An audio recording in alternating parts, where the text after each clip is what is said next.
Assalamualaikum warahmatullahi wabarakatuh. Pemirsa RRNet, berjumpa lagi kita di acara obrolan budaya produksi RRI Takengon. Dan sekarang saya sedang berada di lapangan Umah Pituruang, Baleatu, Kabupaten Bener Meriah. Di lokasi ini sekarang sedang berlangsung rangkaian acara penutupan sebuah kegiatan yang bernama Gayo Alas Mountain International Festival atau GAMIFest 2019. Kegiatan GAMIFest ini sudah berlangsung sebenarnya sejak bulan Agustus 2019 yang lalu, yang diisi dengan berbagai rangkaian kegiatan yang menampilkan potensi budaya dan pariwisata yang ada di dataran tinggi Tanogayo ini. Dan pada hari ini di lapangan Umah Pituruang yang ada di Baleatu sedang berlangsung rangkaian acara penutupan. Dan di rangkaian acara penutupan GAMIFest 2019 yang ada di Kabupaten Bener Meriah, yang kebetulan bertindak sebagai tuan rumah untuk acara penutupan, ada beberapa kegiatan yang berlangsung seperti yang Anda lihat. Ada rangkaian pesta kopi Bener Meriah, kemudian ada rangkaian lomba panen kopi dan macam-macam kegiatan kesenian dan kebudayaan yang berlangsung sejak tanggal 22 hingga 24 November. Dan kegiatan tersebut merupakan bagian dari kegiatan Gayo Alas Mountain International Festival 2019 yang merupakan gelaran kedua dilaksanakan pada tahun 2019 ini.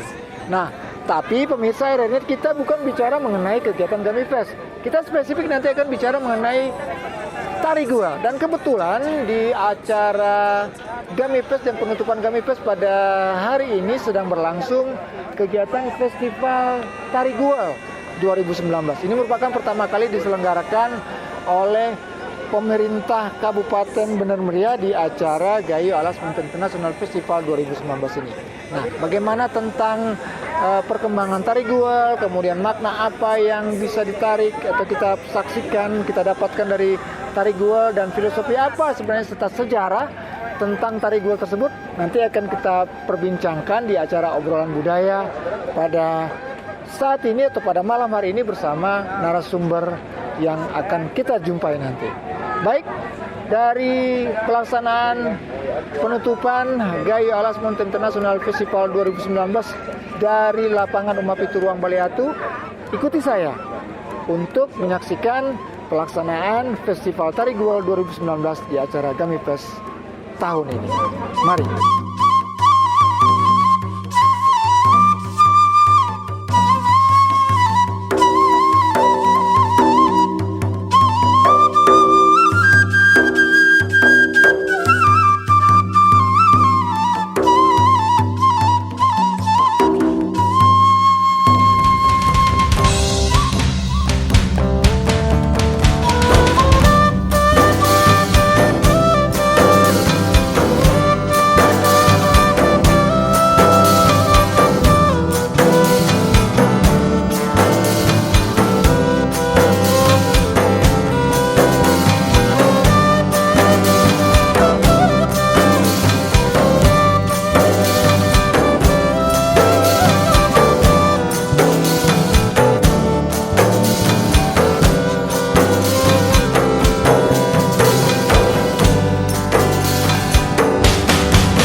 Baik pemirsa RRI Net, seperti yang saya sampaikan di depan tadi bahwa dalam kegiatan penutupan Gayo Alas Mountain International Festival 2019 yang berlangsung di Kabupaten Bener Meriah pada siang hari ini juga berlangsung sebuah festival tari tradisional dari dataran tinggi Danau Gayo, yaitu Festival Tari Guel.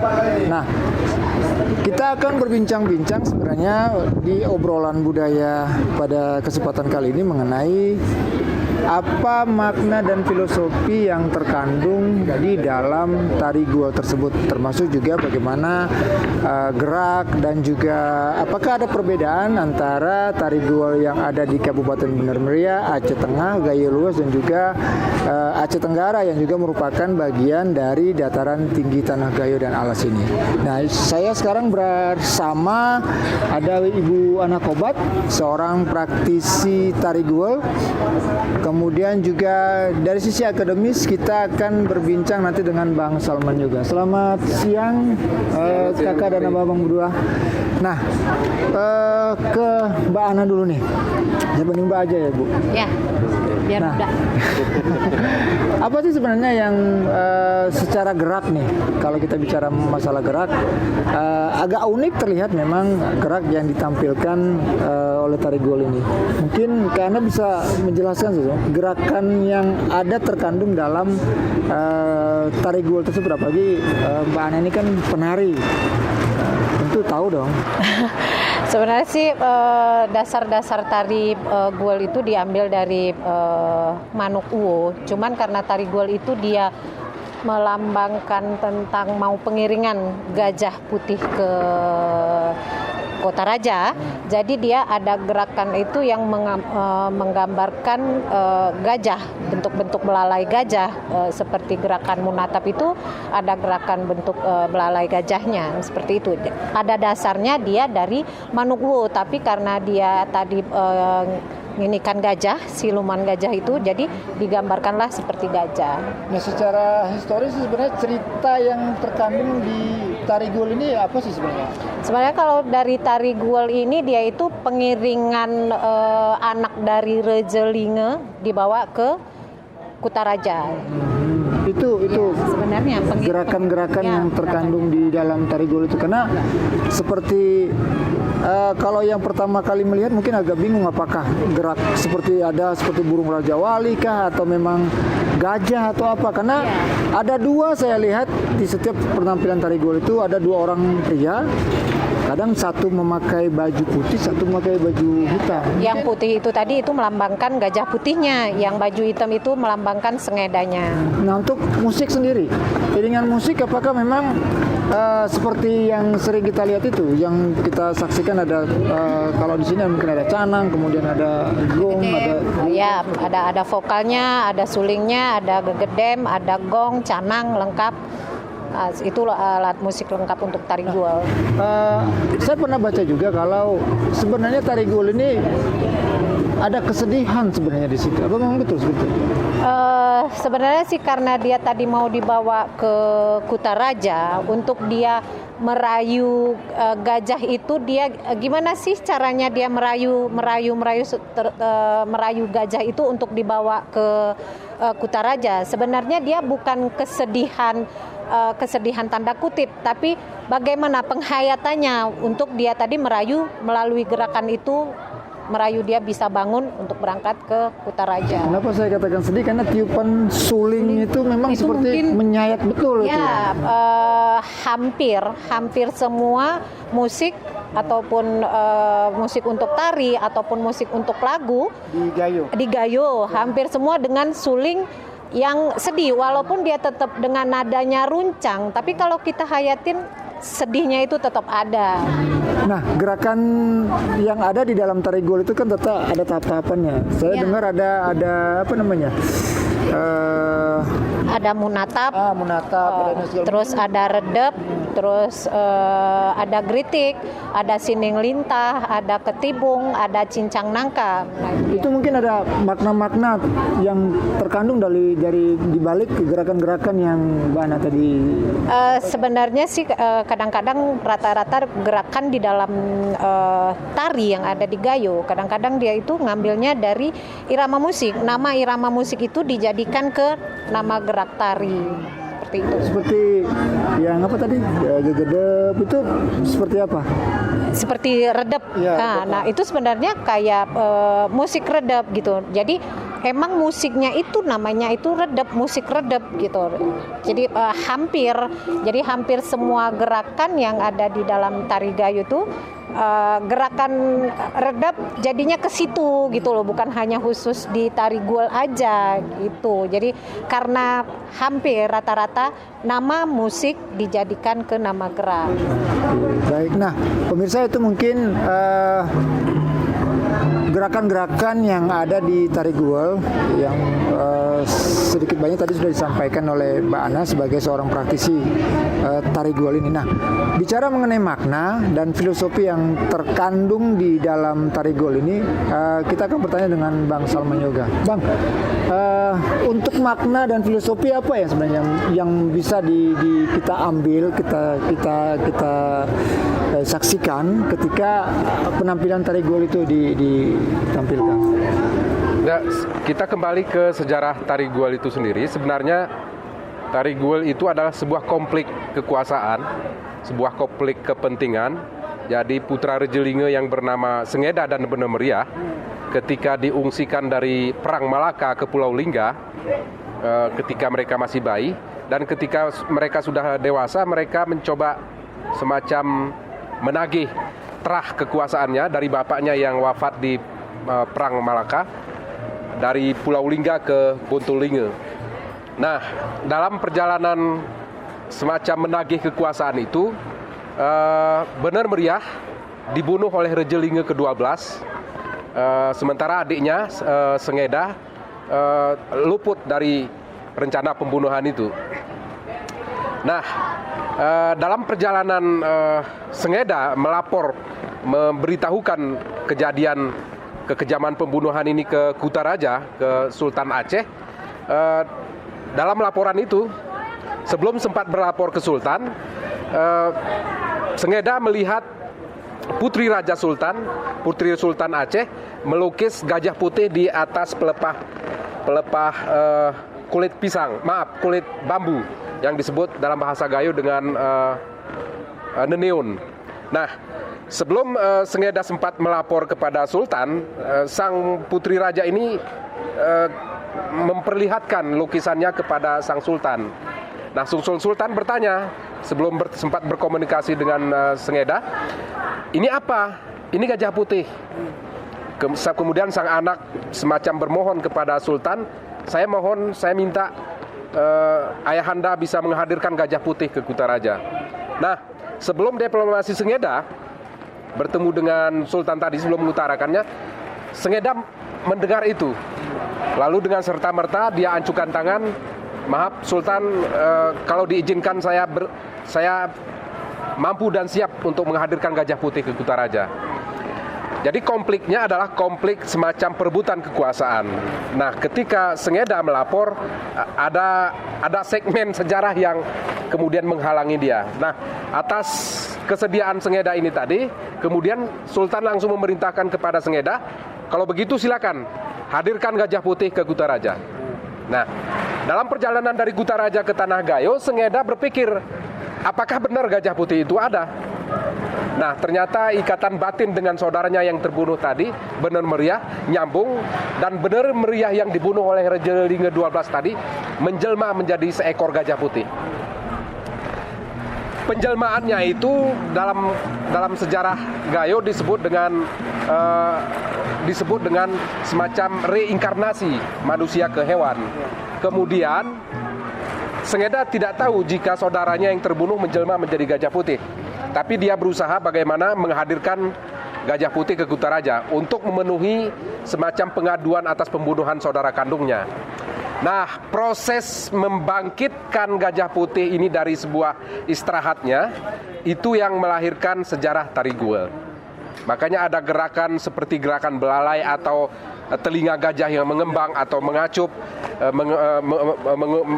maksud saya, itu menyimbolkan bahwa prosesi bagaimana membujuk sang gajah legenda ini diantar ke Kutaraja.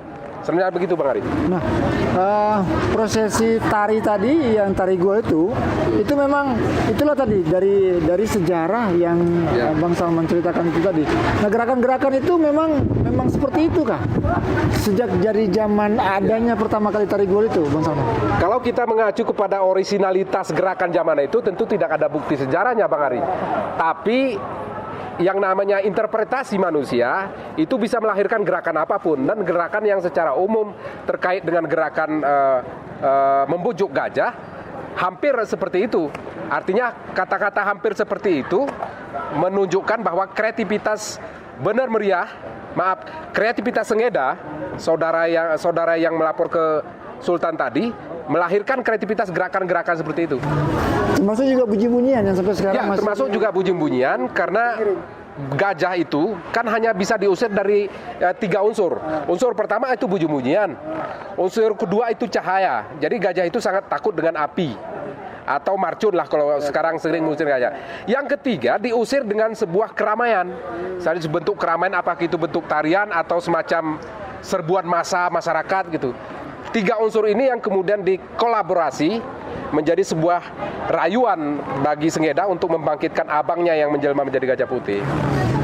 Betul. Nah, itu kalau kita bicara sejarah, memang sejarah tari Guel ini, pemirsa RRI.net, mungkin Anda bisa surfing di internet bagaimana kisah antara konflik Sengeda Bener Meriah dengan Kerajaan Linge saat itu, di mana Bener Meriah dibunuh oleh Raja Linge yang ke-12 dan kemudian bereinkarnasi menjadi seekor gajah putih. Dan makanya ketika kita melihat gerakan dari tari Guel, kita akan menyaksikan ada 2 orang pria yang menggunakan baju putih dan baju hitam. Mungkin itu perlambang. Kalau yang putih mungkin... Yang putih menyimbolkan gajah putih, kemudian yang kerawang hitam menyimbolkan Sengeda. Bagaimana Sengeda merayu Bener Meriah dalam bungkus baju putih tersebut. Nah, makna yang terkandung sebenarnya yang bisa kita dapat, kita ambil dari tari Guel ini serta filosofi yang ada di situ. Makna secara politis, Bung Ari, kembali kepada sejarah konflik Aceh dan sebagainya, maknanya bahwa ternyata kekuasaan itu tidak jauh lebih berharga daripada nilai persaudaraan. Artinya nilai persaudaraan mengalahkan kesombongan tahta, kekuasaan dan sebagainya. Artinya sang Sengeda merayu abangnya, korban politik, korban yang bernafsu ingin merebut tampuk kerajaan jadinya, itu bisa mengalahkan birahi kekuasaannya hanya untuk menyambung semacam nilai persaudaraan. Itu yang pertama. Yang kedua, ternyata sebuah ekspresi kesenian, ekspresi estetik dari Sengeda itu bisa meluluhkan hati Sultan dalam konteks permintaan sang Sengeda. Artinya berbicara dengan sebuah pucuk pimpinan, biasanya harus ada bargaining khusus. Bargainingnya kalau dalam zaman klasik, itu yang pertama adalah tahta, jabatan, yang kedua adalah harta, bentuknya emas, perak, tembaga, dan sebagainya. Yang ketiga adalah wanita. Nah, Sengeda menariknya, dia tidak menawarkan ketiga hal itu kepada sang sultan agar diplomasi politiknya lancar, tapi dia tawarkan sesuatu yang diminta oleh putrinya, Gajah Putih.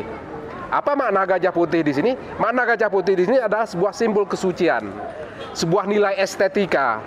Jadi tidak ada tawaran yang ketiga tadi dalam sejarah bagaimana kemudian perjalanan kerajaan Linge bisa bangkit kembali. Nah, ke Mbak Ana nih. Mbak Ana, tari Guel itu dikenal di kalangan suku Gayo yang ada di dataran tinggi Tanah Gayo inilah. Nah, apakah ada perbedaan ketika tari gual yang ada di Takengon, Kabupaten Aceh Tengah, Benar Meriah, kemudian di Gayo Luas, karena kita tahu di Gayo Luas ada juga satu kesenian yang cukup terkenal, itu Saman. Apakah tari gual ini juga berkembang di 3 daerah, termasuk juga mungkin Aceh Tenggara kalau kita bicara mengenai Gamifest ini ya, Gamifest Gayo Alas Mountain International Festival. Apakah di sana juga ada, sebagai kalau Mbak Ana nih yang sudah sering lah keluar memperkenalkan tari gual ini?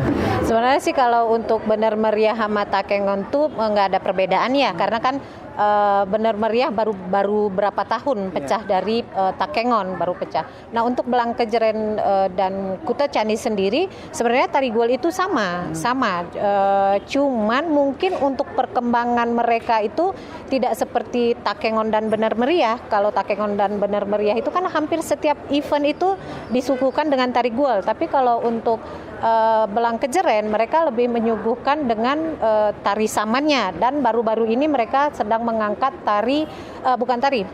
didong sesuk. Jadi itu yang lebih menonjol di mereka gitu. Tapi kalau untuk tari gual di sana mereka tahu, tapi kalau mungkin untuk kita suruh mereka menarikan tidak sebijak Benar Meriah menarikan, tidak selincah, tidak semapan Benar Meriah atau Takengon. Mereka hanya sekedar tahu kalau ini tari gual gitu. Tapi kalau untuk mereka menarikan, kalau di Takengon mungkin spontanitas bisa tari gual itu ditarikan.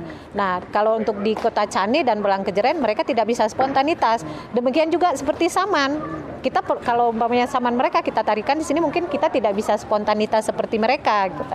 Nah, kalau mereka itu anak kecil juga bisa untuk bersamaan gitu. Jadi mereka tahu tapi tidak bisa melakukan seperti Takengon dan Benar Meriah. Untuk busana sendiri, Mbak Ana, tari gual ini, apakah memang seperti itu ataukah ada perbedaan dengan daerah-daerah yang menggunakan tari gual ini?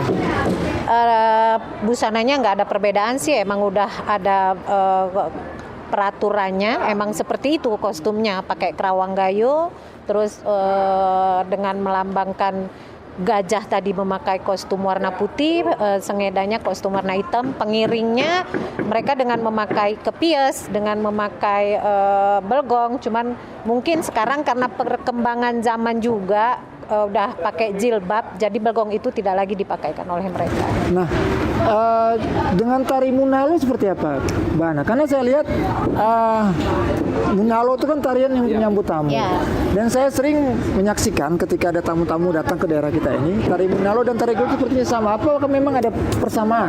Sebenarnya sih berbeda jauh ya kalau ini, karena kalau Munalo itu penyambutan, menyambut. Yeah. Munalo itu menyambut atau lebih juga disebut dengan mengundang. Yeah. Nah, itu Munalo. Nah, sedangkan tari gual itu sudah ada sejarahnya, membawa gajah putih untuk ke Kota Raja, sedangkan Munalo itu menyambut tamu. Nah, sebenarnya perbedaannya sangat jauh berbeda karena dasar-dasar di tari gayo itu kurang begitu berkembang. Akhirnya mereka meletakkan tari gual itu di Munalo tanpa ada membedakan.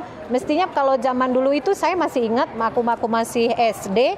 Kalau Munalo itu yang nari itu cuma satu, kalaupun mereka menari berdua, tidak ada yang duduk, tidak ada yang disuruh untuk berdiri, terus kostumnya sama warnanya.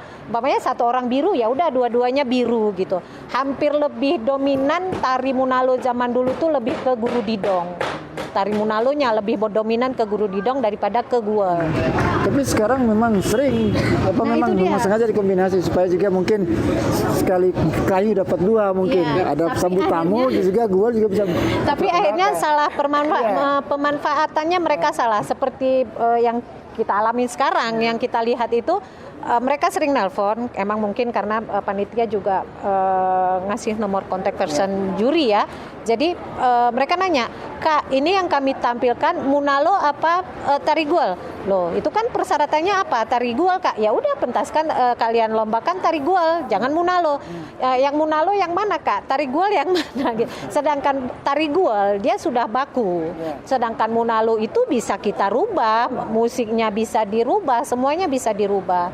Di dalam Munalo itu tidak wajib harus ada munatap, harus ada cincang nangka, harus ada ketibung, harus ada redep, tidak wajib. Tapi di dalam tari guel itu wajib. Apabila redep tidak ada, udah cacat. Apabila cincang nangka tidak ada, itu udah cacat. Mereka udah pengurangan nilai. Tapi kalau di Munalo mereka tidak memakai yang ada di tari guel, itu sah-sah aja. Nah, oke, baik.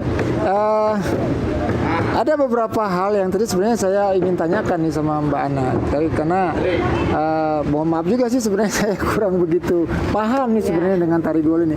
Gerakan-gerakan itu tadi, cincang nangka, itu mungkin ada berapa, kalau nggak salah saya ada mungkin 6 atau 7 gerakan yang ada di tari guel ini. 9 ya. Lupa Ada 9. Ada redep. Di sini yang 19. Ya, lupa. Ada redep, ada geritik, ada ketibung, ada cincang nangka, ada munatap, ada kepur, terus sining lintah, terus satu lagi apa tadi? Apa saya lupa namanya. Tapi Pokoknya dia intinya 9. Gerakan-gerakan itu seperti apa? Mungkin bisa Mbak Ana jelasin nih gitu. Mungkin pemirsa kita pengen tahu sih ketika menyaksikan tari guel ini gerakan ini nih. Nah, ini gerakan ini. Sebenarnya sih kayak kalau yang munatap itu udah jelas dia merayu benar meriah untuk merayu gajah putih untuk bangun biar bisa dibawa untuk ke Kutaraja. Terus ada itu yang mungkin penari pria berkeliling. Ya, terus yang namanya geritik. Geritik itu sebenarnya gerakan kakinya itu jinjit. Geritik dia melingkarin gajah itu untuk mengawali perayuan dia. Terus ada gerakannya sining. Masih dalam perayuan dia keliling juga tetap sining. Terus ada gerakan cincang nangka, terus ketibung. Nah itu setelah berhasil gajah putih untuk bangkit dari petapaan. Nah mereka itu dengan kesenangan mereka itu ada gerakan cincang nangka, ada gerakan ketibungnya itu kan ada agak-agak runcang gerakannya, agak-agak riang. Kalau bahasa Gayo runcangnya agak-agak riang, itu dia. Jadi itu beberapa gerakan yang memang wajib untuk ada di tari guel. Kalau di dalam tari guel itu emang ada 9 apa 9 ya Bang ya? Ada 9 itu wajib.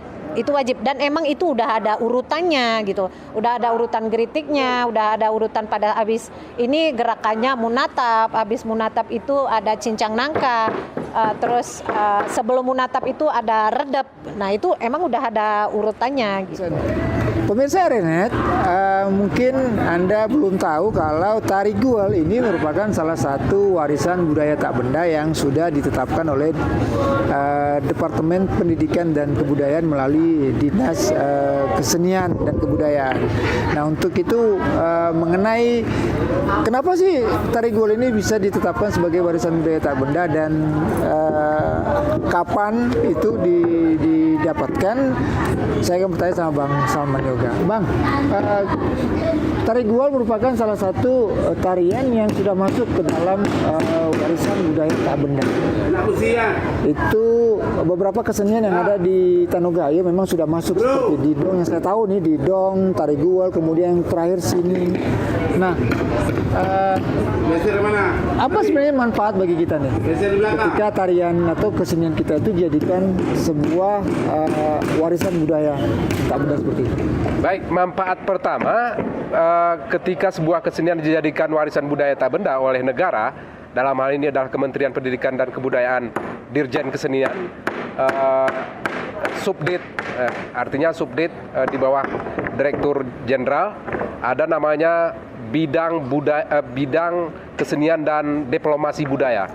Nah, manfaatnya ketika kesenian dijadikan warisan budaya tak benda, pemerintah mempunyai andil langsung, mempunyai tanggung jawab langsung terhadap keberlangsungan hidup atau matinya sebuah kesenian. Yang pertama. Yang kedua, pemerintah, dalam hari ini adalah pemerintah daerah, provinsi, dan kabupaten yang melingkup wilayah di mana kesenian itu berada, harus bertanggung jawab terhadap pola pelestarian, pola pengembangan, bahkan sampai ke anggaran.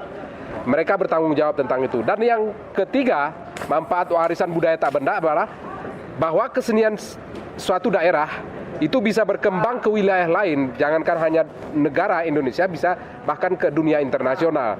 Jadi nilai promosinya lebih daripada sebuah kesenian tidak mendapat warisan budaya tak benda, dia dikhawatirkan akan lama-lama menjadi punah. Nah, salah satu yang pernah saya baca ketika dijadikan warisan budaya tak benda, daerah lain tidak bisa mengklaim kalau itu kesenian dia mungkin. Ya, betul. Nah, itu keuntungan kita. Ya, itu keuntungan kita. Menjadi apa yang menyebabkan tari guol ini bisa ditetapkan juga menjadi warisan budaya tak benda itu? Yang pertama, kalau bahasa istilah lingkungan hidup, ada istilah tumbuhan endemik. Maka tari guol adalah tarian endemik sebuah wilayah, sebuah etnik, sebuah teritorial, sehingga dia disertifikasi sebagai hak intelektual komunal kebudayaan sebuah wilayah. Kalau Jaipong jelas di Jawa Barat, tidak mungkin ada di wilayah lain. Maka Jaipong adalah tarian endemik Sunda. Nah, demikian juga dengan tarian-tarian lain. Kemudian, kenapa tari guol hanya berada di wilayah Gayo pada sejarahnya? Karena Gayo awalnya bukanlah sebuah kabupaten, Gayo bukanlah sebuah kecamatan. Dulunya Gayo adalah sebuah bangsa, sebuah kerajaan dengan bahasa, dengan kebudayaan yang berbeda dari masyarakat pesisir. Makanya ketika di zaman modern wilayah-wilayah ini dikotomi melalui administratif pemerintahan, secara budaya mereka tidak bisa dipilah. Mana Aceh Tengah, mana Bener Meriah, mana Gayo Lues. Karena mereka dalam kesatuan kebudayaan, bukan kesatuan wilayah secara administratif kepemerintahan. Nah, secara akademik tadi kalau bicara mengenai perbedaan, apakah ada perbedaan nih tari guol yang di Takengon, di Bener Meriah, di beberapa daerah yang ada di dataran tinggi Tanogayo ini, memang apakah ada secara akademis ketika Bang Salman mungkin pernah meneliti? Ya, makasih Bang Ari. Secara prosesi nggak ada perbedaan. Artinya mulai dari A sampai Z, urutan-urutan itu nggak ada perbedaan. Yang membedakannya kemudian adalah pola ekspresi. Pola ekspresi artinya pola mengungkapkan bagaimana menginterpretasi sebuah fakta sejarah. Nah, itu yang berbeda. Saya pikir itu wajar, bahkan lumrah, hampir di seluruh dunia melakukan itu. Artinya ekspresi orang marah di suatu wilayah, di suatu kebudayaan bisa berbeda ekspresi marahnya dengan satu wilayah dan satu kebudayaan. Nah, ekspresi marah seorang ibu mungkin hanya dengan mulutnya agak rewel. Nah, ekspresi marah seorang ayah hanya cukup dengan menegangkan alis, sudah cukup. Artinya interpretasi seperti itu saya kira wajar, dan itu merupakan satu keragaman bentuk kekayaan dari berkembangnya tari guol. Nah, perkembangan tari guol sekarang menurut Bang Salman seperti apa? Saya kira landasan dasar diadakannya festival tari guol adalah berangkat dari tanggung jawab akan warisan budaya tak benda tadi. Nah, ini merupakan tanggung jawab provinsi. Kemudian hal lain adalah bagaimana tarian ini bisa berkembang bukan hanya di wilayahnya, artinya bukan hanya di wilayah kebudayaan Gayo, tapi bisa meluas ke wilayah-wilayah kebudayaan lain. Seperti halnya Saman, awalnya adalah milik Gayo Lues dalam konteks endemiknya sebuah tarian, tapi kemudian harus kita ikhlaskan menjadi milik dunia, dan siapapun dunia ini bebas mengekspresikan itu. Nah, memang kita tahu kalau dalam beberapa tahun terakhir memang tren untuk dataran tinggi Tanogayo memang sudah cukup sangat malah dikenal dengan berbagai macam kebudayaan seperti Kerawang, Saman mungkin juga yang sudah duluan, dan mudah-mudahan tari guol ini. Nah, untuk kostum sendiri Mbak Ana, apakah ada perbedaan itu kostum-kostum tari guol di daerah-daerah yang ada mengembangkan tari seperti di Takengon, Bener Meriah gitu? Sebenarnya sih tari guol itu kostumnya itu nggak bisa untuk dirubah-rubah karena kan tari guol itu udah dipakemkan, udah ada bukunya juga. Jadi di situ tuh untuk penari Gajah Putih dia tuh sebenarnya pakai sunting. Nah, untuk sengedanya itu dia pakai jembolang. Walaupun dia kain Kerawang ataupun kain sarung itu dibikin jembolang yang iketan di kepala, tapi bukan jadinya topi yang keroncong itu, apa namanya, pengkah, bukan itu gitu. Nah, yang pengkah itu kan untuk raja ya Bang ya, pengkah itu untuk raja. Nah, untuk perbedaannya hampir di daerah itu aku rasa sama. Jadi aku dalam beberapa hari ini ada ke daerah Gayo Lues, mereka tetap memakai jembolang. Di Dong Susuk itu pakai jembolang gitu. Tapi jadi aku punya ide untuk ke depan, insya Allah bisa kerjasama dengan Bang Salman. Di Belang Kejeren itu membuat kolaborasi, di dalam itu ada kolaborasi antara Saman, Saman, Bines, Didong Susuk dan Didong Lut gitu. Jadi maunya kita itu di dataran tinggi Gayo, baik itu Belang Kejeren, Kute Cane, Bener Meriah, Takengon, kita bikin suatu tarian itu menjadi ciri khas kita untuk dibikin kolaborasi, jadikan satu. Nah kalau tadi maaf agak kegeser sedikit, masalah kostum itu dia tetap pakai upuh kerung, kain sarung bahasa Indonesianya. Habis itu untuk ikat pinggang itu namanya ketawak, ini untuk penari perempuan ya, pakai ketawak, terus pakai baju kerawang Gayo. Terus untuk kepalanya itu tidak memakai sunting, dia memakai kepias. Kepias yang di kepala yang satu-satu daun tumbuh-tumbuhan. Ya, atau orang dia hampir sama kayak daun pandan kepias itu. Terus untuk penari prianya tetap pakai baju kerawang, celana kerawang, habis itu pakai kain samping, batasannya selutut. Terus untuk Gajah Putihnya tuh bedanya dia pakai sunting, sengedannya dia pakai cembolang. Tetap dia pakai ketawak juga. Nah, Mbak Ana sama Bang Salman menjadi juri di acara festival tari Guel ini. Ada berapa peserta? Ada berapa peserta? Ada peserta yang mendaftar sebenarnya ada 30. Tapi yang registrasi ulang 17. Kita tidak tahu panitia yang ditampilkan hari ini apakah sampai 2 hari atau hanya 1 hari. Nah, animo menurut penglihatannya Bang Salman sama Mbak Ana, mungkin Mbak Ana dulu nih yang jawab. Animo generasi milenial nih, anak muda sekarang nih dengan kesenian Gayo, terutama tari Guel ini sendiri, bagaimana sekarang? Sebenarnya sih dengan adanya 17 ya Bang ya, 17 peserta. 17 grup. 17 grup, tidak hanya di dalam Takengon dan Bener aja, malah dari luar Takengon dan Bener ikut peserta. Itu menurut aku suatu perkembangan yang sudah lumayan maju gitu. Walaupun peserta tadi hanya 17, mungkin banyak kendala yang mereka ini. Tapi dengan acara seperti ini tahun depan dibikin lagi, mudah-mudahan ke depannya akan menjadi banyak. Jadi intinya antusiasi pemuda yang ada di Gayo khususnya sangat antusias untuk mengikuti tari Guel. Nah, kalau Bang Salman gimana? Ya, karena saya mengikuti dari awal bagaimana panitia menerima mempublikasi, saya pikir antusiasme generasi muda lah, sanggar-sanggar komunitas ini cukup baik. Artinya baik dalam arti bahwa bukan hanya masyarakat lokal Kabupaten Aceh Tengah Bener Meriah sebagai pemilik Guel itu sendiri yang antusias mendaftar, tapi ada beberapa sanggar dari kabupaten berbeda, bahkan dari provinsi. Ini menunjukkan bahwa Guel dalam konteks eskalasi estetika tarian sebuah yang diakui, yang mendapat warisan budaya tak benda sudah mulai meluas. Sebelumnya Guel hanya bisa dan dilakukan oleh seniman lokal, tapi hari ini bisa diaktualisasikan oleh seniman-seniman di luar kabupaten asal. Ini saya kira bagian dari partisipasi sekaligus meluasnya tarian Guel sendiri. Nah, terakhir nih, harapan mungkin ada dari Mbak Ana nih. Kira-kira apa harapan ke depan mengenai perkembangan kesenian, terutama mungkin tari Guel inilah?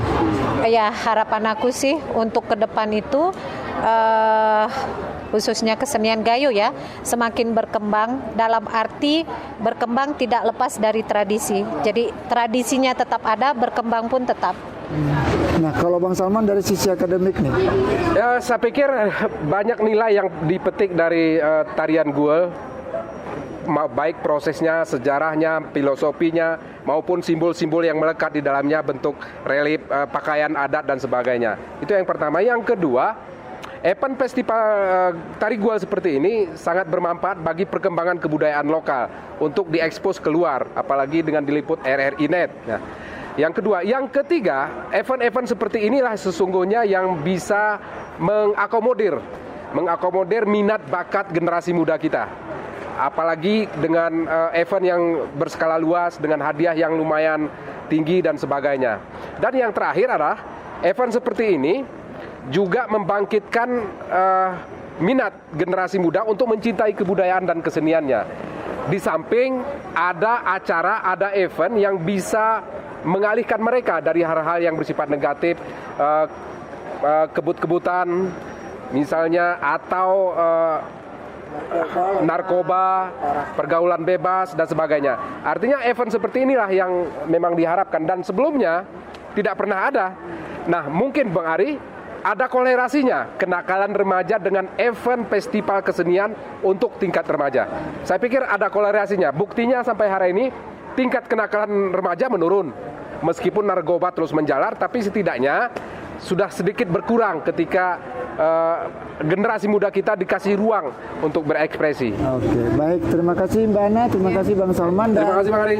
Pemirsa, hari ini demikian tadi bincang-bincang saya dengan dua orang seniman Tari Guel di acara Festival Tari Guel yang berlangsung saat ini di gelaran Gayo Alas Monta International Festival atau Gamifest 2019, dan akan banyak lagi nanti yang bisa kita saksikan di sini.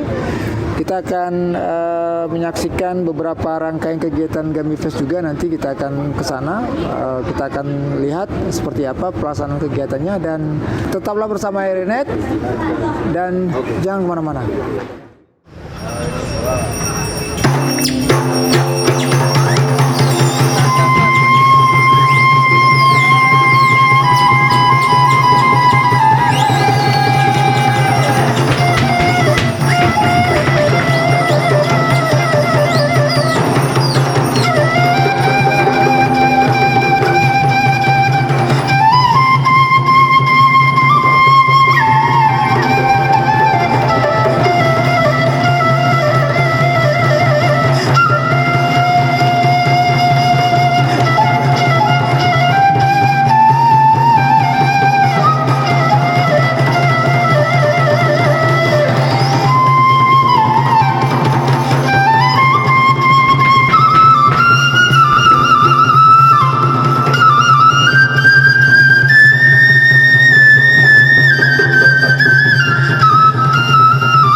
Pemirsa Rene, demikian tadi obrolan budaya produksi RRI Takengon yang mengangkat topik mengenai tarian Guel yang merupakan salah satu tarian tradisional yang berasal dari dataran tinggi Tanah Gayo. Kita tadi sudah mendengarkan apa makna dan filosofi yang terkandung dari tarian yang merupakan salah satu tarian sakral dari Tanah Gayo ini. Dari ajang pelaksanaan Gayo Alas Mountain International Festival 2019 yang berlangsung di Kabupaten Bandar Muria, saya Ari Binsar mengucapkan terima kasih banyak atas atensi dan perhatian Anda. Kita jumpa lagi dalam acara obrolan budaya yang lain. Wilayah Topik Hidayah. Assalamualaikum warahmatullahi wabarakatuh.